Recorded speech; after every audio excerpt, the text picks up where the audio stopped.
Alô! 2024 chegou, um dos primeiros papos do ano. Tô aqui com Júnior Rios, entre muitas coisas, dono da Elephant Office. Pô, irmão, prazerzaço ter você aqui, não, viu? Prazer é todo meu. Mas eu não vou ficar falando aqui, vamos rodar aquele VT? Vamos lá. Pretinho, roda o VT aí. A gente fez uma estrutura aonde tem todo esse estúdio, tem todo esse aparato da tecnologia, todas essas salas, mas também a gente tem a parte de hotelaria que comporta 20 pessoas, com academia, com área de lazer, piscina, cafeteria, cozinha, sala de estar, com videogame e ainda mais com serviço de alimentação, transporte. Então a equipe desce de avião, vem por via terrestre e consegue utilizar a estrutura. Na verdade, a pessoa não precisa sair daqui. A nossa equipe cuida de basicamente tudo para deixar todos os artistas, produtores, empresários, músicos totalmente focados no projeto. Eles vêm para cá, seja ensaiar, gravar, fazer qualquer coisa, imersão de composição. Eles vêm com o único objetivo de ficar aqui, se divertir muito, entrosar e trocar toda a energia que eles têm. Então é tudo pensado nos mínimos detalhes para que o artista venha para cá e consiga otimizar o tempo, consiga realmente ter do melhor, seja na hora de gravar, seja na hora de curtir, seja na hora de descansar. Irmão, me conta um pouco da tua história, porque a gente conversou, tem muita informação, tem coisas que eu ainda não consegui entender. Assimilar. Então hoje eu vou perguntar, tudinho. Tá. Como que é a tua história com a música? Como que ela chega até ti, assim, tua primeira lembrança, tua primeira memória com a música? Musical, assim. Cara, desde pequeno, na verdade, sim. A minha avó, ela criou a minha mãe, bem dizer, como minha mãe era filha única, né? Ela criou a minha mãe como professora de música. Ela até dizem que ela foi um dos primeiros... uma das primeiras registradas na OMB, assim, uma coisa muito, cara, bem legal, assim, da região dela, obviamente, né? E aí eu sei que ela dava aula de piano, acordeon e violão. Então, assim, quando eu era pequeno, eu lembro de ela me dar teclado. Isso em Florianópolis. Isso em Florianópolis, A minha avó foi morar, na verdade, em Porto Alegre, né? Foi até onde ela acabou trabalhando com música, assim, né? Nesse aspecto, mas depois ela foi para Florianópolis e lá, enfim. Aí ela criou, né, a vida toda até vir a falecer alguns anos atrás. E eu tenho essa lembrança, assim, muito de infância, né, com esse primeiro contato com o instrumento e tudo mais. Mais tarde, vamos dizer assim, anos 2000, aquela coisa de videokê, de festinha, e aí eu comecei a cantar. Eu tenho 2 primos que são um pouco mais velhos que eu, que tocavam violão naquela época, e aí tinha aquela onda de tirar música e tocar pop rock, MPB e etc e tal. O que vocês tocavam, cara? Cara, de tudo, assim, o que rolava naquela época...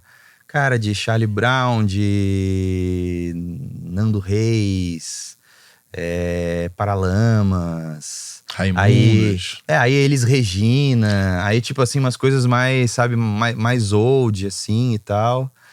Cara, um pouco de tudo, assim, eu sempre fui muito eclético, sempre gostei muito de tudo. A minha mãe foi coralista, então, assim, um breve tempo da vida dela ali de adolescente. Então ela sempre gostou muito de cantar, de música. E meu pai gostava de um tantã, de uma percussão, assim, por mais que fosse uma coisa meio que autodidata, mas ele curtia, assim, sempre. Eu lembro, assim, também na infância de ele me levar naquelas festas, naqueles churrascos, assim, que se fazia muito antigamente. Hoje eu não vejo mais tanto. E a gente tá sempre, tipo, com um sambão, ou até mesmo com aqueles SPC, só pra contrariar, Araqueto e Negritude Júnior e não sei mais o que. Aquelas bandas que rolavam, assim, samba, pagode, né? Naquela época, assim, que eram muito, muito estouradas, assim. Então, assim, eu via um pouco de tudo e um pouco mais adolescente, assim, quando já tinha aquele grupinho de escola. Aí entra o pessoal do rock, entra o pessoal... Então a gente começa a absorver um pouco mais de outras influências que não tem, né, na família. E aí comecei a ouvir músicas, a ouvir músicas gringas e etc e tal, e enfim. Assim, eu acho que as minhas primeiras lembranças musicais vêm um pouco dessa época, assim, né? E que me deixaram depois com a vontade de querer cantar, de querer compor. Então, mais ou menos ali com 15 para 16 anos, eu já estava meio que rascunhando umas músicas. Então, eu já automaticamente eu fui flagrado ali pela música e já comecei a meio que trilhar, assim, um pequeno caminho dentro dela, sabe? O teu irmão tava junto com você nessa, o Caio?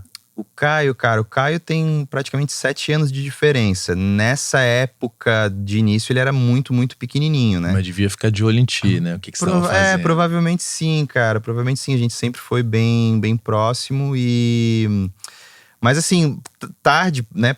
Pouco tempo depois, ele acabou indo pro ramo da música também ali como hobbyista mesmo, a primeiro momento, e depois, cara, entrou em aula de guitarra. Aí depois teve uma época que ele tocou comigo, que eu fazia barzinho e tudo mais, ele tocava comigo, fazia percussão, fazia violão, fazia o que tivesse que ser feito, assim. A gente brincou um pouquinho, assim, dentro do mercado ali, sabe? Foi muito legal. Você me falou que você foi parar no Faustão, né? Então, sim. Aí essa é a gente pode dizer que é uma virada de chave, assim, a nível de carreira, por mais que não tenha dado uma grande, vamos dizer assim, uma grande mudada, né, a nível de mercado, mas para mim, pessoalmente, assim, mudou, porque, cara, eu participei de um quadro, né, chamado Garagem do Faustão na época, e lá eu, né, tive a felicidade ali de ganhar esse quadro. Era uma votação popular pela internet. Isso tá na internet? Cara, tem o vídeo que a gente enviou, né, porque na verdade o programa consistia ali, o quadro consistia em enviar um vídeo com uma música. E até casualmente eu tinha feito uma música específica, criado pro quadro, assim. Eu tinha feito no quarto de casa, produção bem ruim, bem coisa, assim. Era bem amador. Você mandou isso que é tipo correio na época? Como que era? Não. Já era via internet. Cara, tava meio que começando, assim, o upload, sabe? Assim, então a gente conseguia... O site até da Globo na época era muito ruim, assim, de fazer o upload de vídeos. Os vídeos eram muito pequenos ainda. A gente não tinha, assim, celular que filmava bem. Então foi filmado provavelmente com aquelas... Não sei se cybershots, aquelas camerazinhas, mas provavelmente algo estilo aquilo, no topo do prédio que eu morava, assim, tipo uma coisa muito, muito amadora, mas tinha que mandar pra, né, porque na verdade precisava mandar o vídeo. E eu tinha feito lá a música, produzi no meu quarto, um pouco de cada coisa, e mandei assim, meio que arrisquei, e era votação popular pela internet, a galera votava. Então assim, esse vídeo dele mostrando a etapa ali que eu venci, esse daí ele tem na internet disponível. Que legal. Aí depois disso, cara, meio que a chave virou, assim. Eu comecei a fazer muitos shows né, em outros estados, em outras cidades. Então obviamente foi bacana. E você já usava o que? Júnior Rios? Já usava Júnior Rios. Só de curiosidade, o elefante, né, Elephant Office, o elefante vem da onde? Cara, então, o elefante veio, na verdade, do seguinte. Eu tinha 2 amigos, né? Tenho, obviamente, 2 amigos que eles me ajudaram, né, nessa escolha de nome e tudo mais. Eu tinha criado a empresa inicialmente o escopo da empresa era para fazer produções de campanha política ou coisas assim do tipo. Então, era uma coisa assim meio que segmentada, meio que nichada. Eu já tinha estúdio naquela época, muito pequenininho, e a ideia era meio que trabalhar com isso, assim.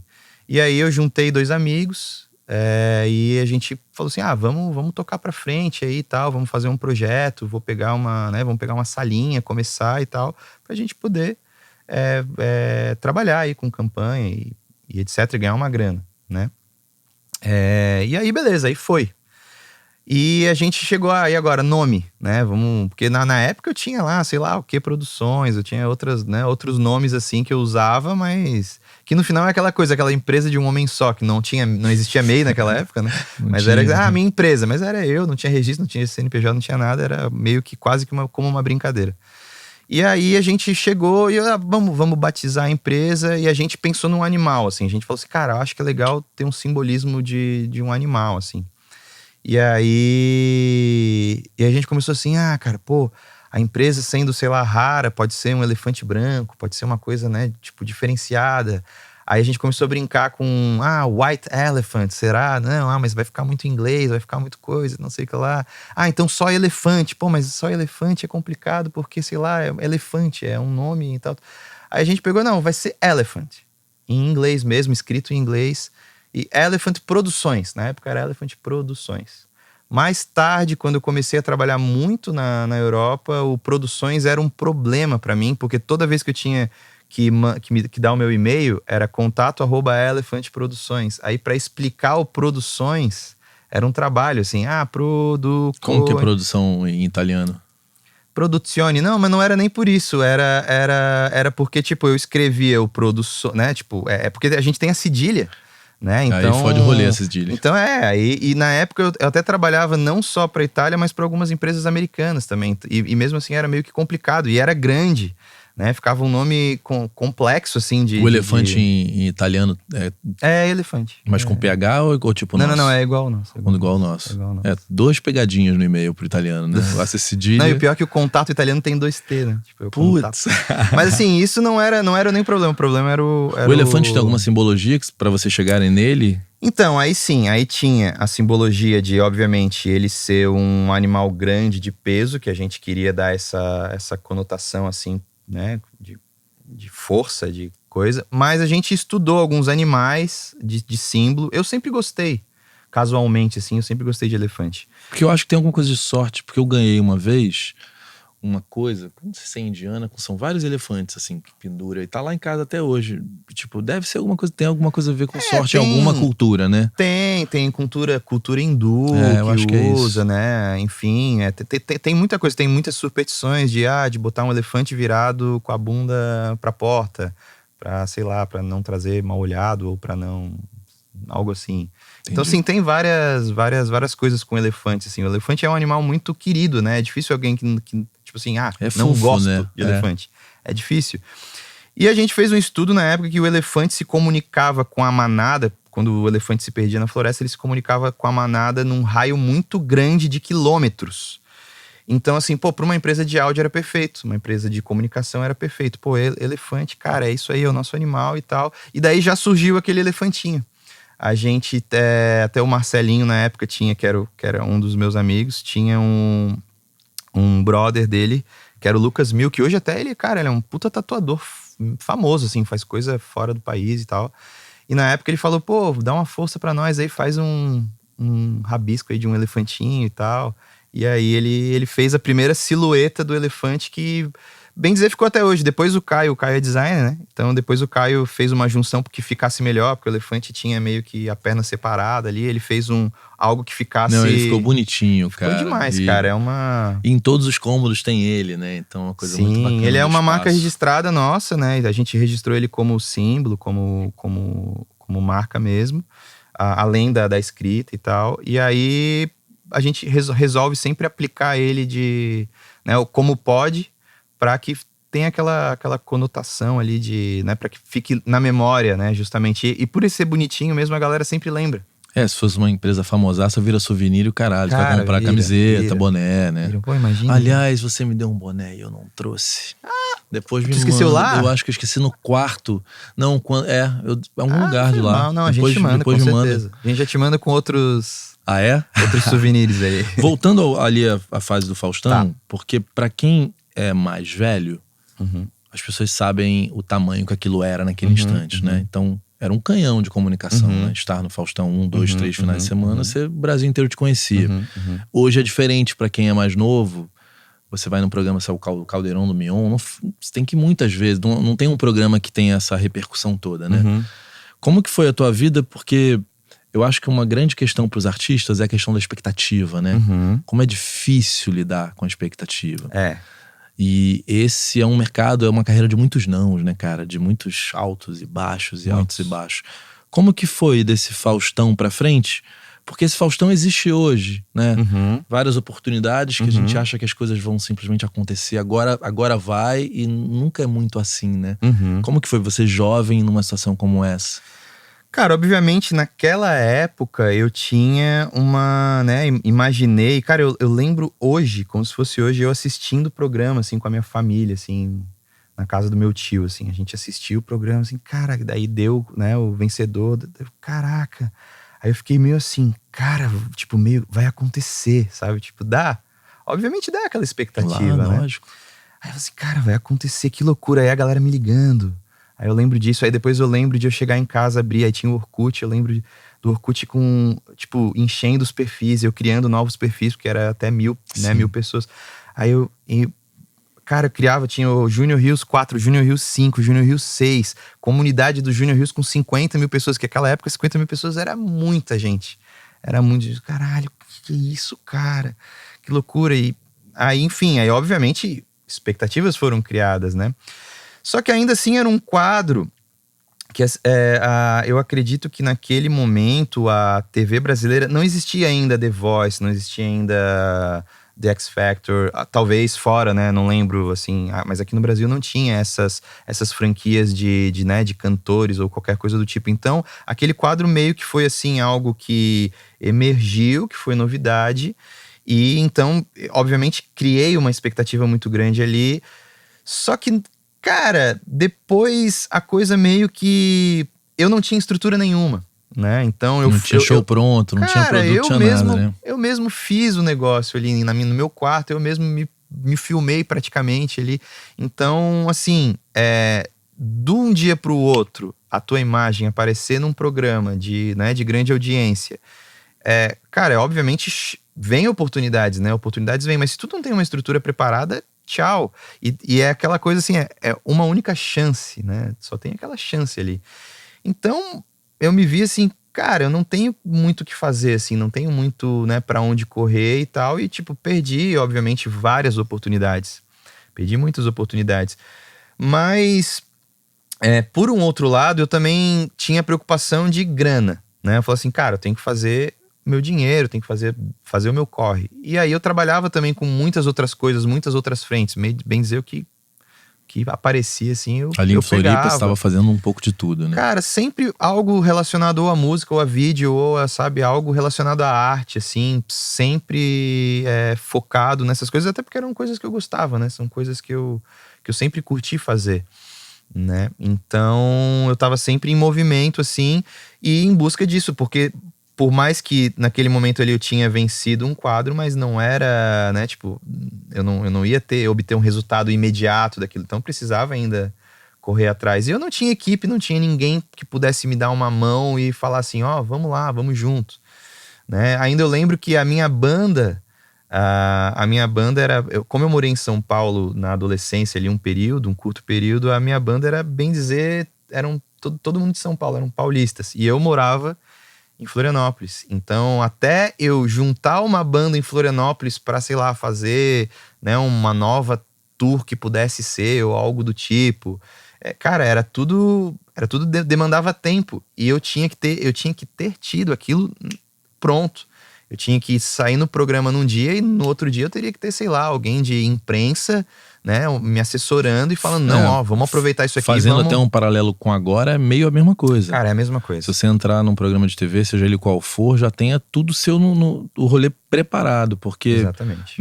Um programa desse não resolve a sua vida, mas se você tiver teu show montado, teu press kit todo de venda pronto, vai ter pedido de show. Não, com certeza. Né? Agora, se você entrar ali e não tiver nada, o tempo que você vai demorar pra montar já foi. O buzz já acabou, né? Exatamente. Eu até acho que o artista em si, hoje eu consigo ver claramente isso porque eu trabalho no background disso, né?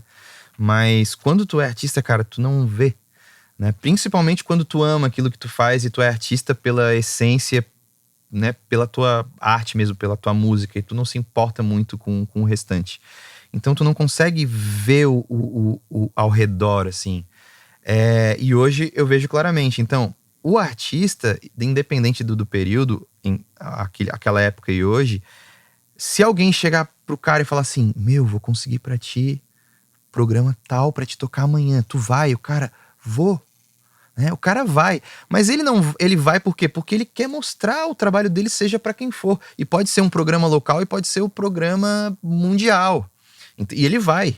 Só que ele não pensa e não raciocina que, tipo assim, como eu também não pensava. Falava assim, cara, eu não tenho uma estrutura pra ir nesse programa, então agora não é o momento de eu ir nesse programa. Entende? Isso daí são sábias decisões, às vezes. Que eu vejo que alguns artistas hoje, até conversando com amigos que trabalham no ramo, eu vejo assim, cara, pô, o cara tem a parada da inteligência emocional. Ele sabe que esse não é o momento dele, ele tá esperando. Aí depois eu vejo 2 anos passando, não, pô, agora o cara foi no programa X. Agora ele foi no Y. Pô, antes ele podia ir, mas ele não foi. Então, assim, eu percebo que muita gente, poucas, na verdade, poucas pessoas trabalham dessa maneira, mas quem trabalha dessa maneira, tipo, consegue entender realmente como é que funciona e que é importante a gente saber o degrau que a gente tá subindo. Então, pro artista é complicado. Pro artista é muito difícil. A gente tá muito dentro, né? Quando a gente a gente quer novo, mostrar, cara. E mais novo é foda, porque é muito fácil, as pessoas brincam com nossos sonhos também, né? Sim. Então, o nosso país é enorme, cara. O que tem de atravessador no meio do caminho. Ah, sim, isso. E quanto mais a comunidade é mais ignorante, tipo, mais fácil é de se enganar as pessoas. Eu vi histórias horríveis no Nordeste de pessoas que estavam, me paga tanto que eu te boto no Spotify. Como a pessoa não sabia que era só... Porque quantas pessoas sabem o que é uma CD Baby, o que é um RPM, cara? A gente sabe, mas tem gente que não... E aí o cara tira o dinheiro do cara que não tem. Olha, vou botar tua música lá. Aí tu fala, cara, o cara tá tirando dinheiro do cara que não tem, cara. Isso daí tem em tudo que é lugar, infelizmente, né, cara? E quando a gente é jovem, a gente acredita em qualquer coisa que fale que a gente vai dar certo, né? Porque é o nosso sonho. Cara, qualquer coisa. Eu passei até por uns momentos assim também, cara, de produtor que me viu e veio pra Florianópolis e foi lá, conheceu meus pais e etc. E sou amigo do fulano, sou amigo do ciclano. E depois a gente foi descobrir que o cara, tipo, era meio estelionatário, assim, saca? A gente não fez investimento nenhum pra carreira, pra nada, mas o cara dava meio que uns golpes por trás, entendeu? Assim, ele se fazia de amigo, ele realmente, assim, meio que conseguia ludibriar as pessoas pra fazer ele, sabe, tipo, fazer que ele era conhecido mesmo, e todo mundo acreditava, cara. Que era impressionante, assim. O cara era muito bom, né? O cara era muito profissional, mas... Agora ainda é mais fácil pelo dar um Google, você busca, vai ali, olha LinkedIn, mas antes era mais complexo de saber se o cara era caô ou não, né? Era mais difícil, com certeza era bem mais difícil. Vem cá, quando você... Porque eu queria que você contasse a tua história, porque tem uma paixão pelo áudio, num crescendo, né? Ao mesmo tempo tem um ímpeto muito empreendedor seu. Em que ponto, assim, desse artista que tem esses processos e fala, cara, não tinha uma família com situação financeira para bancar esse sonho, você estava sempre no corre. Aonde foi a virada que você falou, não, peraí, então eu sou artista, mas eu vou fazer isso aqui junto, eu preciso de um segundo plano. Como que foi o teu raciocínio para traçar essa caminhada, cara? Ou não foi nenhum raciocínio, foi intuitivo? Acho que no começo eu não fazia as coisas, tipo, muito pensando, assim, né? Logo depois que eu comecei, foi uma coisa meio que, uma coisa foi vindo atrás da outra. Mas eu comecei lá atrás a compor. De compor, eu escolhi o caminho mais longo, né? Porque eu poderia chegar, sei lá, fazer uma vaquinha, uma rifa e juntar dinheiro para gravar um disco, né? Que naquela época, principalmente, era onde todo mundo queria gravar um disco. E o que eu fiz? Em vez de eu fazer isso, eu peguei um outro caminho e falei assim, eu vou aprender a me gravar. Então aí eu peguei, em vez de pegar um atalho, eu fui lá e fui fazendo tudo, né? Só que nessa brincadeira de aprender a gravar, cara, desde ligar um microfone daqueles de computador branquinho, aqueles bem feinho, e botar no violão, sabe, gravar, desde aquela época até ir comprando alguma coisinha um pouco mais, né, profissional, vamos dizer assim.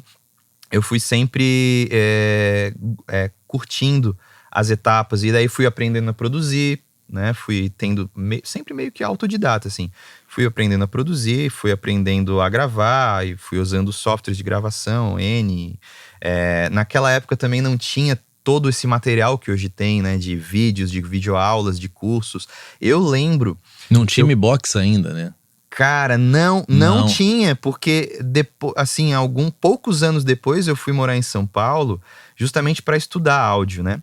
E eu fiz alguns cursos no Souza Lima e etc. E eu lembro que a M-Box foi lançada naquela época.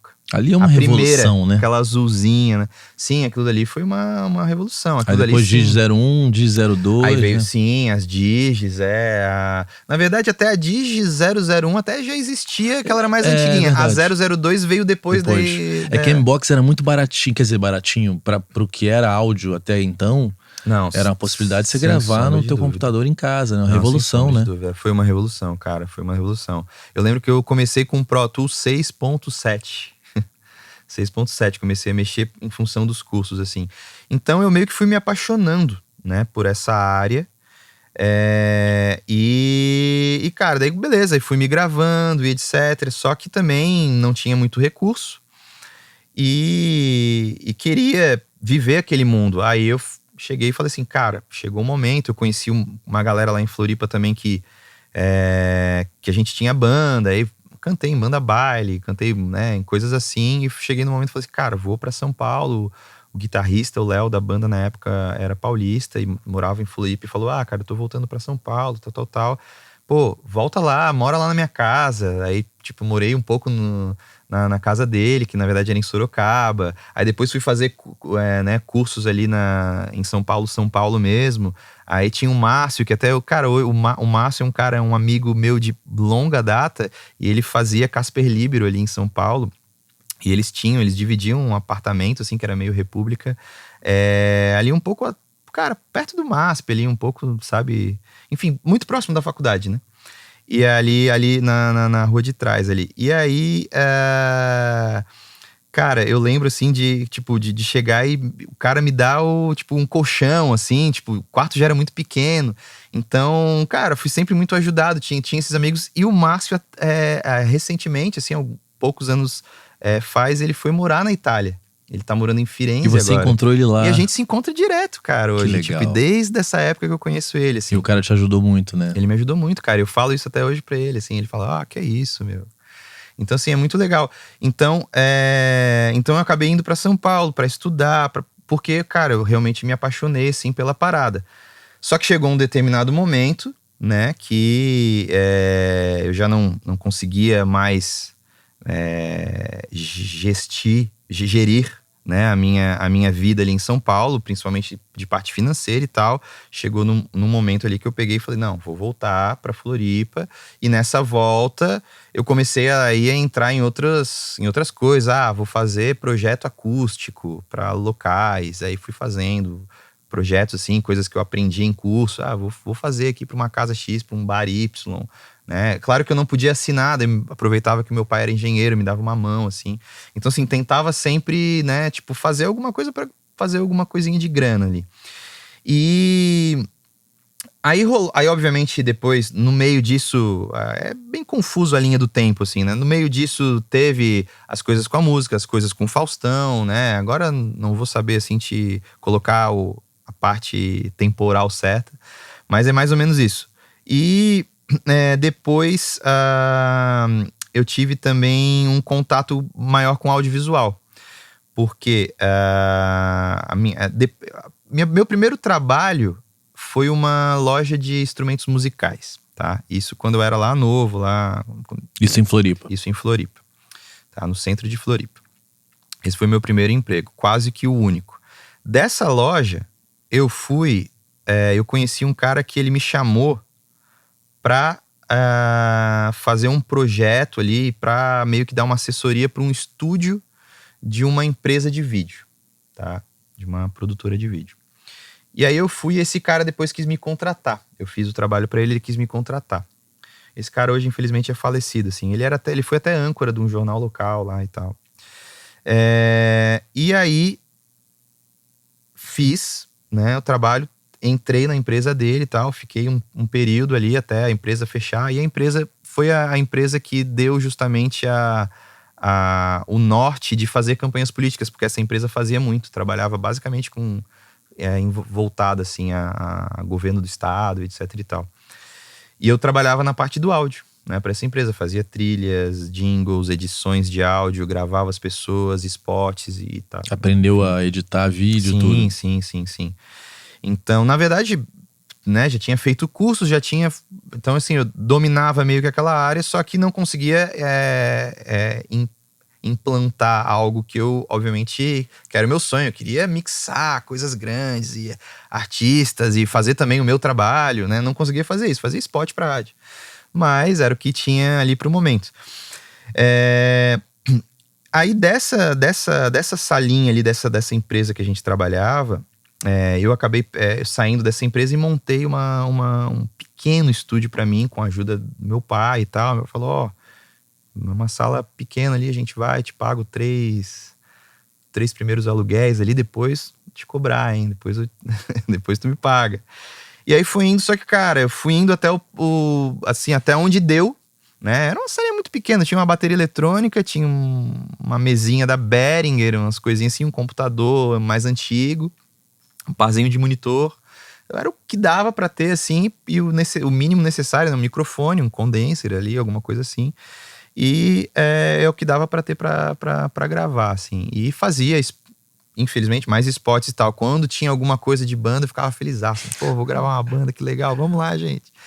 Então, levava. Mas era uma sala muito pequena, uma coisa realmente muito simples, assim, né? Só que eu não consegui ir muito longe, né? Foi justamente nessa época que o mercado estava mudando muito. Então, começaram a vir muita plaquinha baratinha e etc. E tipo, até os locutores que eu gravava... Passaram a se autogravar. Exatamente. Aí, então, o mercado começou a despencar e eu comecei a ficar sem grana. Assim, né? Sem grana pra pagar o aluguel. Aí eu lembro de um momento muito triste da minha vida, aonde o meu tio tem uma papelaria, né? Aí o meu tio foi lá com a Doblô, com aqueles carros cargo, assim, e eu falei, pô, tio, se puder emprestar aí o carro, se puder vir aqui. Daí ele foi lá e tirou tudo da salinha ali. Você lembra disso? Sim, lembro. Cara, dolorido isso daí, viu? Tipo, derrota, né? Cara, mas assim, eu tava muito triste porque, cara, aquela salinha, por mais simples que ela fosse, por mais coisa, cara, era meio que o meu cantinho, assim, saca? Tipo, era onde eu podia ir lá. E eu ficava madrugada, não era nem um bairro, assim, lá muito seguro, assim, porque era fora da ilha, assim, né? Uma região mais barata, mas era o meu cantinho ali, de tudo de madeirinha, bonitinho e tal, e era onde eu saí do quarto, né? Pra mim, sair do quarto, comecei produzindo no quarto, né? Fazendo coisas no quarto. Então, a partir do momento que eu saio do quarto e crio a minha empresa, eu falo assim, cara, que demais, eu tenho, né? Pô, pago aluguel, né? Tento, pelo menos. E aí não deu. Até a proprietária morava em cima. Era aquelas, tipo, era uma casa normal, residencial mesmo, né? Ali era provavelmente uma área mista. E ela tinha 2 salas e ela alugava essas salas, assim, comerciais, né? Então, até a proprietária gostava muito de mim. Ia lá, me ajudava. Às vezes eu falava, pô, esse mês eu não vou conseguir pagar o aluguel. Não, querido, paga mês que vem. Então era muito assim, sabe? Mas daí eu cheguei um momento que eu falei assim, cara, eu vou ter que pagar o que eu devo aqui, né? E vou tirar as coisas que realmente não dá mais e tal. Daí meu pai falou, isso daí a gente vê, bota lá em casa, vê o que a gente faz aí e tal. Mas fui lá e tirei, cara, assim. Então foi um momento onde eu regredi, né? Então eu regredi tudo. O que eu tava conquistando, né? Tudo foi abaixo, assim. E aí, eu sempre falava, cara, um dia eu vou dar a volta por cima, eu vou ter um estúdio muito massa, eu vou realizar esse sonho, porque eu sempre curti, cara, sempre curti essa vibe de estúdio e equipamento, eu sonhava e revista e, cara, lia e comia aquelas revistas, assim, eu sempre curti muito, assim, cara. Não sei da onde, assim, sabe? Tipo, a paixão por equipamento. Nenhuma lembrança que possa ter te levado pra isso? Cara, a lembrança maior que eu tenho, assim, que me deu um grande boom, foi a primeira vez que eu entrei num estúdio grande, em São Paulo. Eu entrei no Midas, na época. E eu tinha feito um workshop com o Paulinho Anhaia. O Paulinho era sensacional, né? Fez grandes ídolos do rock aí que a gente, né, viveu. E ele dava um workshop muito maneiro, assim, que ele mostrava ele incentivava muito as pessoas a fazer som com aquilo que elas tinham, né? Então era muito legal, assim. Ele até hoje tem muito isso, assim. Tipo assim, o que tu tem tá bom. a gente vai fazer com o que tu tem. Não precisa ter o microfone tal, a coisa tal. Então era muito legal. E aí ele pegava, ele usava tudo que ele tinha no estúdio. E depois ele falava assim, agora eu vou fazer exatamente tudo in the box, dentro do computador. Com plugins, com etc e tal. E tipo assim, daí depois ele fazia um A e B, comparava. E era, cara, muito parecido, muito igual, assim. A gente ficava, meu Deus, cara, o cara é muito bom. Então, aquilo eu lembro, assim. Ou seja, entrar naquele estúdio foi uma coisa que mexeu contigo. Cara, aquilo ali sim, eu ver aquela mesa, aquelas coisas grandes. Sim, cara, aquilo ali eu lembro a nível de paixão por equipamento, sabe? E mais tarde, eu também, depois muito próximo desse rolê, assim, do programa ali, do quadro, do Faustão, eu cheguei a gravar um disco. Né, eu consegui verba para gravar um disco e foi um disco ao vivo que a gente fez no TAC, Teatro Álvaro de Carvalho, lá em Florianópolis. E eu depois mixei esse disco lá no Midas, consegui. Aí na época o Gil Daga era grande produtor, inclusive. Ele era gerente assim, do estúdio lá. Eu falei com ele, conhecia já ele e cara, a gente vai ver o que a gente consegue fazer aqui pra ti e tal, é tranquilo, são poucas faixas, quem sabe em 2 diárias a gente mata e tal. E cara, e foi um outro sonho que daí eu fiquei lá com ele, vendo ele mixar, vendo ele finalizar olhando o disco. Tudo, né? Eu fiz muita coisa de pré, assim, no disco. Só que, hoje eu ouço o disco, é uma bosta, assim, não era... Infelizmente também não tinha muito recurso pra aquela época que hoje tem. Hoje facilmente tu faz uma coisa, né, 1000 vezes melhor. Não tinha tratamento, não tinha Melodyne, autotune, não tinha porra nenhuma, assim. Mas, cara, tinha aquela mesa gigante, aquelas coisas, inserts de equipamento, e eu ficava assim, cara, muito massa, muito foda. Então, tipo, eu ficava naquela assim, cara, quero muito fazer isso um dia, quero muito... Por mais que eu já tivesse, né, introduzido, já tinha estudado tudo, mas é diferente de tu tá naquele ensejo, naquele local, assim, né? Naquele ambiente. Então, eu tinha muito esse negócio, assim. Então eu acredito que talvez a paixão pelos equipamentos, pelos estúdios, pela coisa, talvez tenha se criado assim nesses, né, em ambos momentos, assim. E aí, enfim, aí voltando lá, depois do regresso, né, depois de eu meio que sair ali da salinha, eu meio que regredi em quase tudo. Aí eu voltei a tocar em barzinhos, eu voltei a fazer outros rolês, porque eu sempre queria estar em contato com a música, não importasse como, eu tava tocando pra 1000 pessoas, pra 500 pessoas, num lugar muito legal, e depois eu tava tocando pra 40 pessoas num outro lugar, sabe? Tipo, no mesmo período, assim. E eu não tinha muito problema, assim, com isso. Eu queria tocar, cara, eu queria fazer música e, obviamente, ganhar um troco, assim, né? E aí eu fui fazendo um pouco de tudo, e aí eu lembro de a gente, tipo, investir... Eu, outros amigos, assim, investir tempo, investir grana e falar assim, vamos fazer uns projetos juntos, vamos fazer, sei lá, um videoclipe pra alguém, vamos fazer um negócio, vamos comprar uma camerazinha, sabe? Então a gente começou também a meio que entrar no mundo, né, do audiovisual na época, e daí foi outro universo pelo qual eu me apaixonei também. Eu vinha cursar cinema, comunicação, ou né, algumas coisas assim, até depois em função de eu gostar tanto, mas foi sempre uma coisa assim que foi me levando a, né, tipo, na verdade não me levava a lugar nenhum, mas eram coisas que eu fazia aleatoriamente pra me suprir, pra suprir as minhas necessidades ali. Você já acreditava da lei da atração ou não? Cara, nessa época... Porque você me falou isso, eu fiquei pensando pra caralho. Eu gosto desse tema, cara. Eu gosto porque eu acredito bastante, assim. Então, obviamente, um período ali, né, de um período depois, sim. Mas, cara, em grande parte dessa história que eu contei, eu nem sabia ainda o que era isso, assim. Talvez ali, até depois da salinha um pouco, eu acho que era onde eu comecei a ter contato, assim, com a lei da atração. Não lembro em que período. Eu sou muito ruim de ano, assim. Eu tô contando as coisas, eu não sei que ano que foi essas coisas, sabe? Eu sei que o Faustão foi em 2009, mas fora isso, eu não lembro, assim. E aí, mas sim, cara, a lei da atração, ela foi uma mudança, assim, que foi acontecendo aos poucos comigo, porque é algo que se tu... primeiro que é algo que tu leva a acreditar e leva a entender. É algo que leva muito tempo a acreditar e a entender, assim. Mas, cara, eu tenho histórias que dariam vários podcasts, assim, em relação à lei da atração. Então, ela, como cada um tem a sua crença, não é algo assim que eu exponho muito, mas eu acredito sim, fielmente, assim, e realmente comigo funcionou muito e vem funcionando até hoje, por mais que eu talvez não pense muito nisso e não, assim, hoje acho que eu tenho tantas coisas pra pensar e pra resolver que talvez eu nem...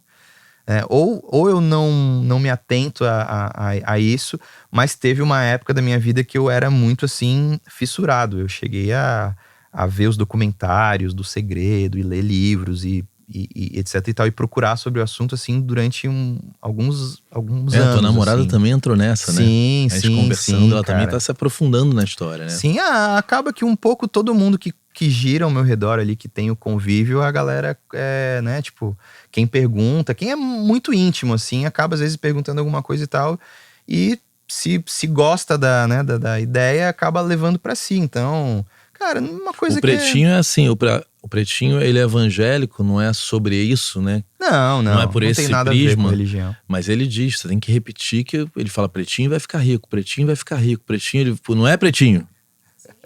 Olha lá. Fala o tempo inteiro. E vai ficar. Às vezes eu falo assim, pô, será? Ele falou, será não, cara? Você vai fazer tanto esse ano, você vai isso, você vai... Ele Pô, que legal, cara. Isso que é tem muito legal, cara. se a gente for parar a pensar, a gente tava conversando sobre isso, cai num lugar parecido, né? Cara, Seja a sim. crença que você tenha, né? Sim, na verdade eu vejo que muitas coisas levam pra esse mesmo viés, assim. Eu percebo que cara, até religiões, né, não entrando aí nesse mérito, mas religiões, ditos populares antigos, né, que se tu for raciocinar, fala assim, cara, falam isso, mas claro, porque, né, tipo, até eu penso logo existo. Se tu parar pra pensar assim, tipo, cara, é algo que relaciona, tu pensa e aquela coisa se concretiza. Então, cara, é algo que realmente eu acredito, assim. E, Pretinho, tu vai ficar milionário aí, cara. É isso aí. Não, e ele fala que eu vou também, então eu fico feliz pra caralho. Não, com certeza. Aí você me falou aquela história do quadro da... O que você chama? Que eu falei que eu boto no Trello. O quadro da visão. Da visão. Eu vou fazer isso, eu vou pegar o meu Trello. A gente tem uma amiga que veio aqui no podcast que ela faz aquelas ilustrações de reunião, né, sabe, que são legais pra caramba, né? Sim. Que eu esqueci qual é o nome do rolê, mas é incrível. Eu vou pedir pra ela fazer um desse, que fica bonito, com os nossos... Para botar a libs, pra gente ficar olhando. É muito legal, cara. Porque é bom olhar pra... É muito legal. E é bonito a gente sonhar. Cara, eu ia falar exatamente isso. Eu acho que o mais bacana de tudo isso é justamente a fase do sonho. Porque por incrível que pareça, cara, hoje eu tenho um pouco isso. Eu sonho com algo.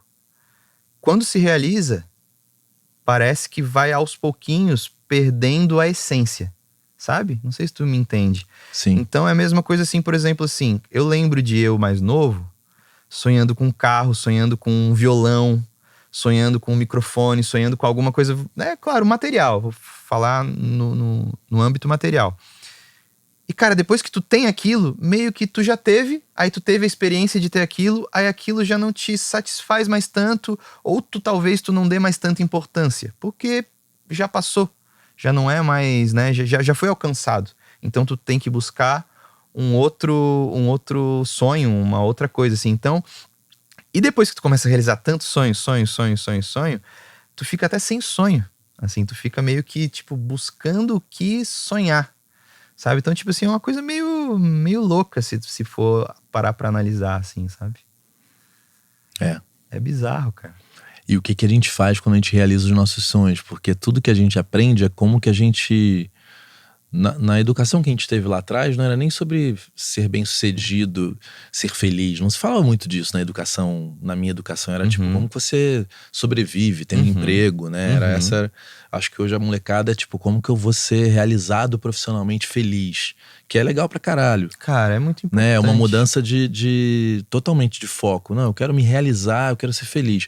Que também é complexo, porque o mundo é complexo, né? Cara, total, eu sempre tive essa ideia, cara.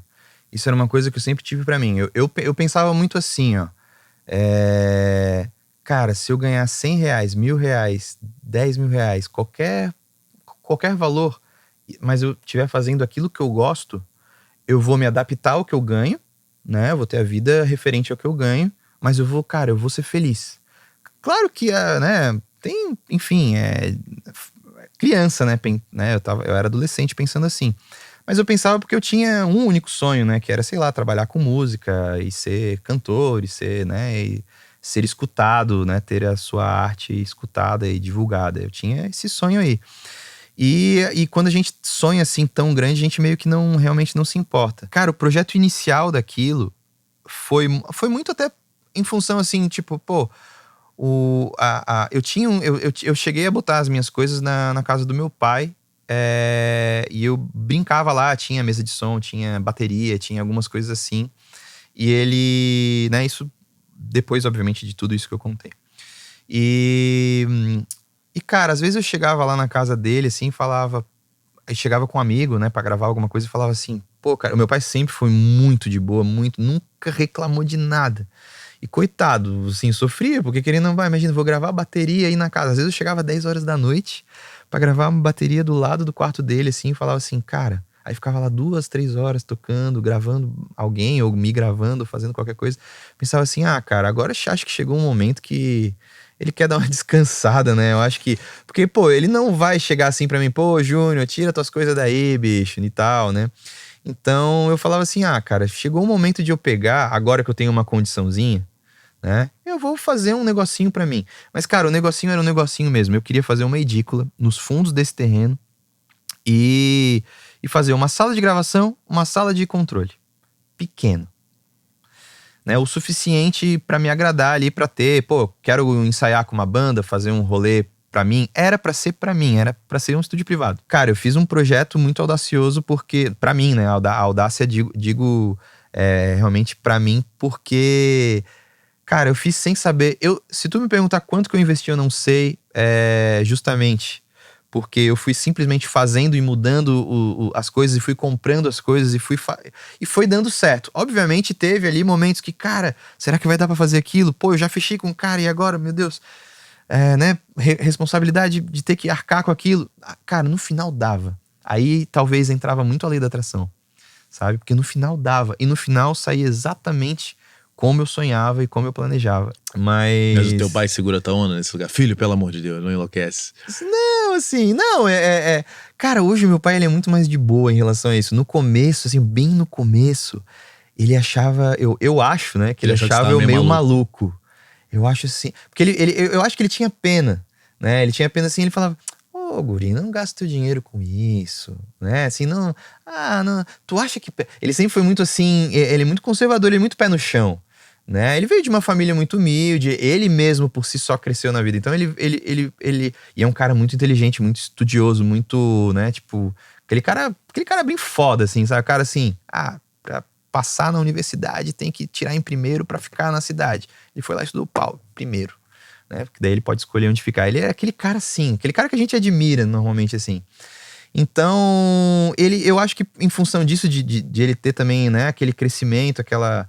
A vida, a família e de uma maneira sempre ele quer zelar, quer cuidar. Então bem no começo, assim, quando eu comecei a ganhar a minha grana e investir em algumas coisinhas, ele sempre falava assim, mas como, cara, nunca me proibindo ou desencorajando. Ou desencorajando, isso nunca, mas ele sempre, rapaz, será que precisa disso aí mesmo? Tu precisa mesmo? Aí eu explicava, pai, tá. Aí ele me olhava com aquela cara assim, tá bom. Hoje, cara, quando eu falei pra ele, pai, quero fazer assim, assim, assado. Então vamos lá, vamos fazer.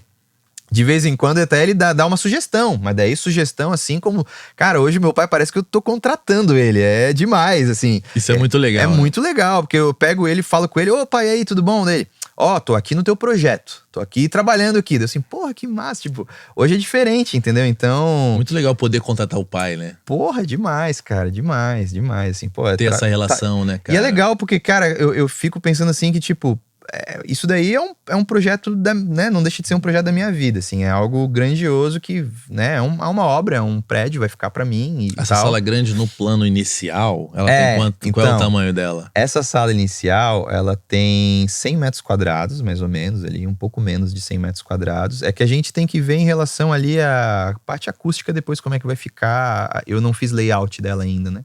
Mas eu tenho o espaço aberto, assim. Cara, a mesa... Muita questão da lei da atração. É muito louco, porque essa era a mesa dos sonhos, talvez, de quem... A galera que gosta de mesa, talvez seja a mesa dos sonhos da grande maioria, assim, né? A gente não tem um mercado mundial aí muito grande de mesas para estúdio, assim, com muita variedade de marcas a nível high, né? Normalmente, ou são as Nives ou as SSLs, é sempre assim, né? Isso 99,9%. Tô chutando fontes da minha cabeça. Mas são sempre essas. São as mesas mais famosas que a gente vê nos estúdios. Ou é Nive ou SSL. Tem as APIs, também tem as outras coisas, mas, cara, é Nive e SSL, sempre ali andando. E eu, até por ter contato mais com SSL, talvez, sempre curti muito as SSLs. E era uma mesa, né, muito escolhida para mix, porque ela não colore tanto como as Nives e tal. E aí, enfim, eu tinha o sonho de que a gente, quando sonha com algo, a gente quer o mais top, né? Óbvio que eu sempre quis ter uma 9000. Você não vai ficar mentalizando, eu quero ter uma Behringer, eu quero ter uma Behringer. Que pecado, tadinho da Behringer. Quero ter uma Behringer. Não, então... O Pretinho senta lá na minha casa, né, Pretinho? Ele senta na casa do meu pai, que tem uma vista do mar fudida ali, ele fala assim... Pretinho vai ter essa vista aqui. Cara, o Pretinho é muito visionário. Pretinho não é Pretinho? Cara, esse cara ele vai senta na cadeira lá do meu pai, lá, ele sempre fica naquela cadeira, né, Pretinho? Aí eu falei, Pretinho vai ter essa vista. Aí ele começou a trazer a família pro Leblon, pra já conhecer o Leblon. Não é isso, Pretinho? Cara, mas... Tá falando? Cara, mas isso daí é muito real, sabia? Essa parada da vivência é muito real, cara, em relação à lei da atração. Ele começou a falar, cara, vou trazer minha família. Cadê tua família? Ih, o Pretinho tá no Leblon com a família. Quero que eles conheçam a hora que eles vão morar. Olha lá. Pretinho, caraca. É isso, cara. Na verdade é muito isso, porque o lance, né, fazendo essa vírgula aí na lei da atração, o lance é justamente a sensação é o caminho que faz com que tu acabe alcançando o teu objetivo final, assim, tu viver aquela sensação por vários momentos. Então, o lance de, vou sonhar e vou pensar, não adianta só ficar no pensamento. Tu tem que ter a emoção junto, tem que ter aquela parada de assim, cara... Sabe quando tu conquista algo, não te dá aquela parada assim, cara, que emoção. Às vezes tu chora, às vezes tu quer dar um grito, que fala, cara, consegui, né? Então, assim, aquele momento no teu corpo, aquilo ali tu libera um monte de coisa, né? E é aquele monte de coisa que é justamente a energia que tu precisa. Então, assim, se tu conseguir ir visualizando aos poucos e tendo esse prazer, como o Pretinho faz, assim, de apreciar a vista e falar, Pretinho, vai ter essa vista aqui, é isso aqui. E ele tiver conseguindo realmente sentir que ele tá no sofá e aquela casa ali é dele, ou pode ser dele, enfim. Cara, aquilo ali é um grande avanço, sabe? Pra chegar no caminho e conquistar realmente aquela coisa ali, cara. Cara, o meu pai, isso aí, Pretinho. Ele sempre falou pra mim que ele sempre olhava, quando ele não tinha nada, que ele olhava e falava assim, um dia eu vou olhar pra um lugar, eu falo assim, aonde minha vista enxerga é tudo meu. Ele falou que ele repetia isso com 11, 10, 12, 13, 14.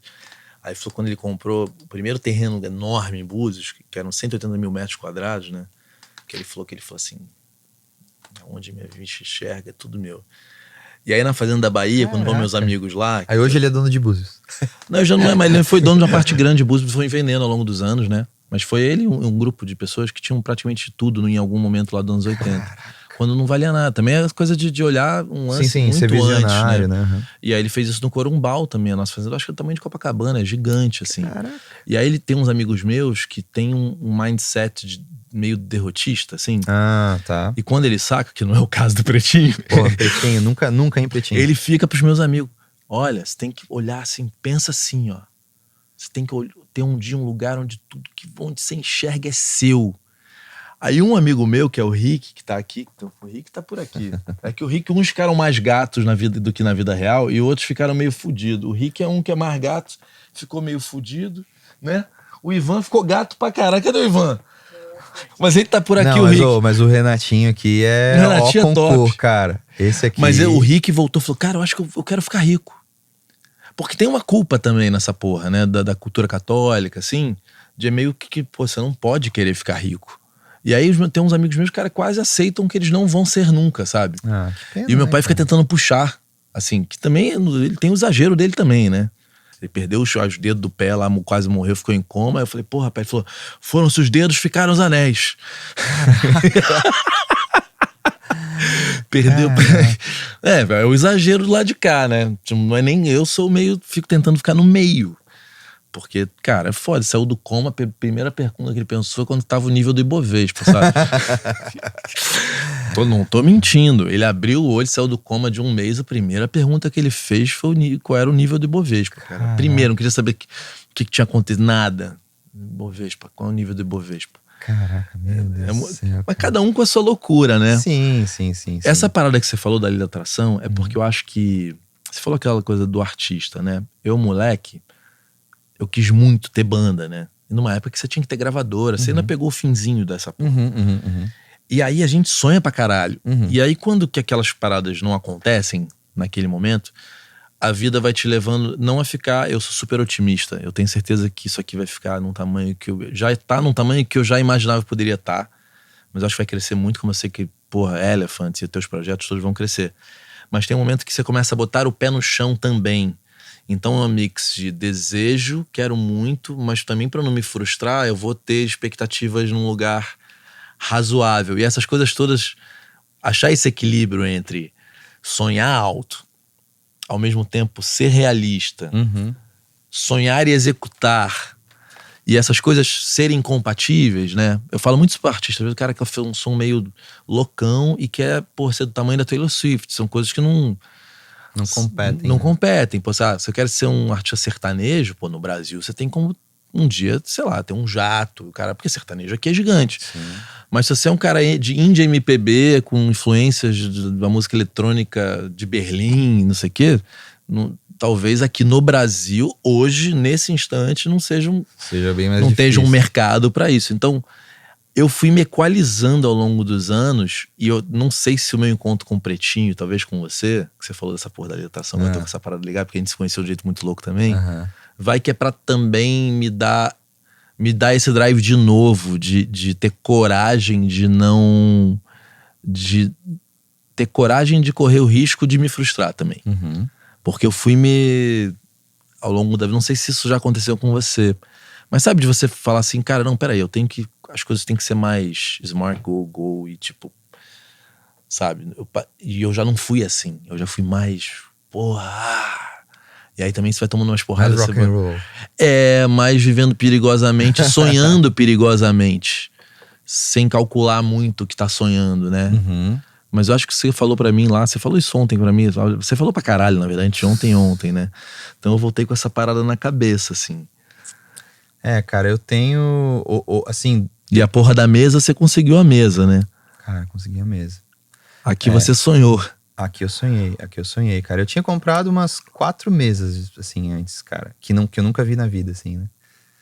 Porque eu fui comprar, tipo, eu tinha feito a negociação e tal, né? É tudo Estados Unidos, né? Então, eram todas de fora. Na verdade, eu não tava na Europa.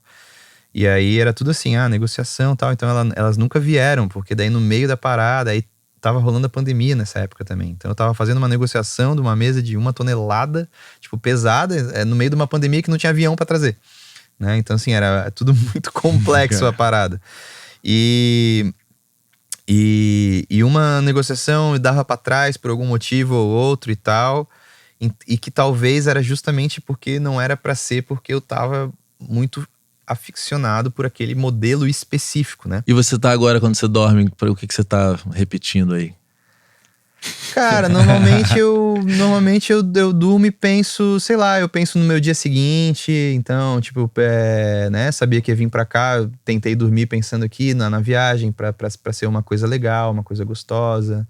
Então hoje provavelmente vou dormir com aquela parada assim, pô, que legal, foi um dia massa. Foi massa, né? Foi uma experiência massa, te ter lá. Foi maneiro mesmo, pô, foi muito maneiro. Então, isso assim, cara, e obviamente penso nos projetos futuros que a gente tá tá recebendo, a gente tem aí, vira e mexe, recebe no nosso WhatsApp lá propostas muito legais para fazer, então eu imagino elas se concluindo e rolando e tal, e colocando mais projetos para frente, penso na obra, penso nas minhas outras obras, nos meus outros projetos, de outros restaurantes, de outras coisas. Então... eu não sei como que você consegue, cara, porque eu, assim, 48 horas meio juntos... Tu viu mais ou menos... Bicho, é projeto audiovisual, é estúdio não sei o que, é restaurante, de repente é crepe, caralho, é muito projeto, cara. Como que você dorme, cara? Assim. Quer dizer, você não dorme, né?